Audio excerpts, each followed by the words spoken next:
Okay, next we jump into red. We've got Chancellor of the Furnace. It's another 7-drop, so it's going to be interesting. We've got a 7-drop 5/5. If Chancellor of the Furnace is in your opening hand, you may reveal it. If you do at the beginning of your first turn's upkeep, you may put a 1/1 red goblin creature token with haste onto the battlefield. When it enters the battlefield, put X 1/1 red goblin creatures with haste onto the battlefield, where X is the number of creatures you control. I don't know what I think of this guy. I certainly do not think he's going to be used in standard at all. For some reason, Kadolfa Red would want him, but I don't see why. 7 mana for a 5/5 and then a whole bunch of little tokens is just does not seem worth it to me. I don't know. I don't see this one doing very much. Next we have a Invasion Parasite.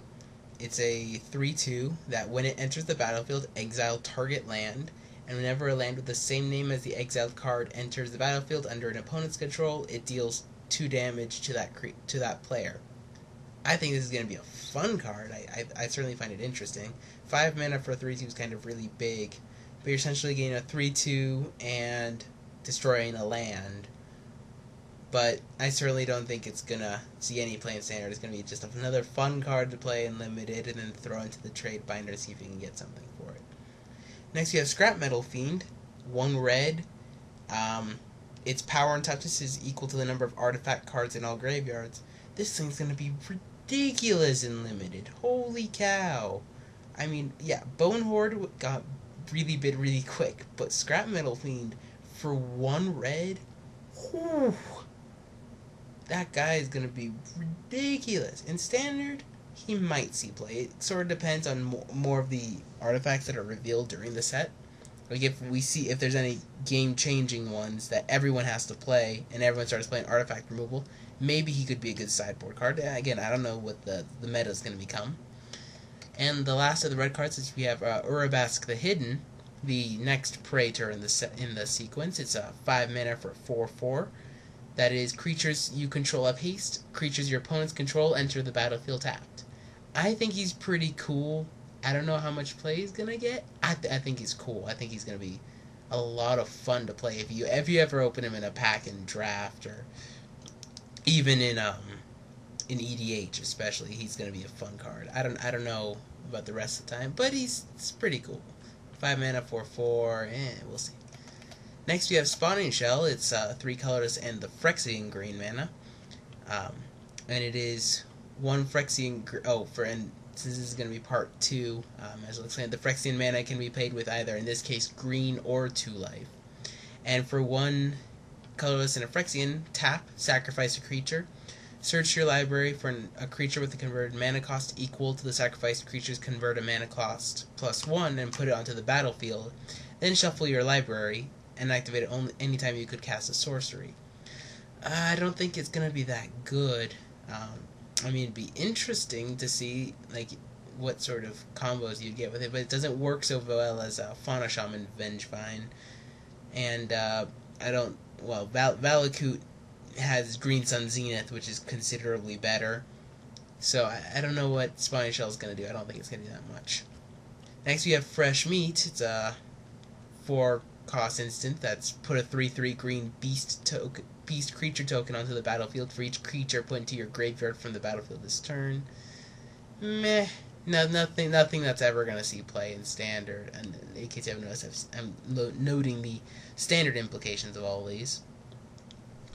But it's going to be interesting. We'll see. Anyway, next we have the artifacts. We have this 6-cost Caged Sun. When it enters the battlefield, you choose a color. Creatures of the chosen color have +1/+1. And whenever you tap a land for 1 or more mana of the chosen color, add 1 mana of the chosen color to your mana pool. So essentially, I like it. I think it's going to be fun in EDH. I think it's going to do some crazy stuff there. I don't think it's going to ever see play in standard, because for 6 mana you get a Grave Titan. And that sort of just changes a lot. I think the Titan meta is just kind of hard to throw off. Wormcoil Engines is pretty good, though. Anyway, next we have Hex Parasite. It's 1 colorless for a 1/1, and it's X Phyrexian Black. target a permanent, remove up to X counters from that permanent, and it gains +1/+0 until each turn for each counter removed this way. I think this guy's gonna be okay. It is the ultimate Planeswalker killer. Sort of. Actually, no, never mind, because the X cost makes it hard. Never mind. I didn't see the X initially. Anyway, because otherwise it would be really, really good. I don't know what it's going to do. I mean, it'll be interesting and limited to get rid of poison counters this way, or +1/+ counters in some other deck, but yeah. Next one we have a Scream Whip, 4 mana cost. It's an equipment, living weapon, equip, Phyrexian black, an equipped creature gets +1/+1 for each swamp you control. This again, I think because there's gonna be some really good mono black aggro out there. I think that Scream Whip's gonna be a 4 mana 4/4, and then because it's a living weapon, and then equipment, and every turn it gets bigger. I think it's gonna be good. I think it's gonna see a lot of play in EDH too, and I think it's gonna be good. And lastly, we have Spell Splitter. Phyrexia, it's a 2 mana for a 0/4, and then for Phyrexian blue, target spell or ability that targets only a single creature targets this creature instead. I think it's gonna be interesting. I don't know. Hopefully, this has been this commentary hasn't been so many I don't knows and maybes. But essentially, from the cards they've spoiled right now, the ones I think are just gonna change the way limited is Karn the Released and Phyrexian Chancellor. I think the other one that's really going to make a big deal will definitely be the Sword. Sword of War and Peace is going to be really, really good. And unfortunately, it's going to just destroy my Boros deck. I think Boros is going to almost have to have Divine Offerings or something to plan around it, because you play that and it's going to do something broken. I mean, look at the 4-pass swords. All of them do something good, from Fire and Ice to Light and Shadow, Body and Mind, and Feast of Famine. They all have their huge pros. So I think those 3 will be the cards that will certainly hit a huge spike. Certainly there's plenty more. Please let me know if there's any you think that will be really, really good. And also, please rate, comment, subscribe. Let me know, and rate honestly too. Don't just give a thumbs up. If you honestly thought this was just some random guy rambling improperly, let me know. I actually did put a lot of work because I wanted to try and do something decent and post a nice video on YouTube. So yeah, please check. Or thank you guys for watching, and listening to the lovely sounds of my voice.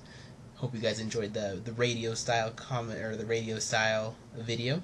Go ahead and check out my other videos if you haven't already. Thank you guys very much for watching. Rate, comment, subscribe, and I'll see you guys next time.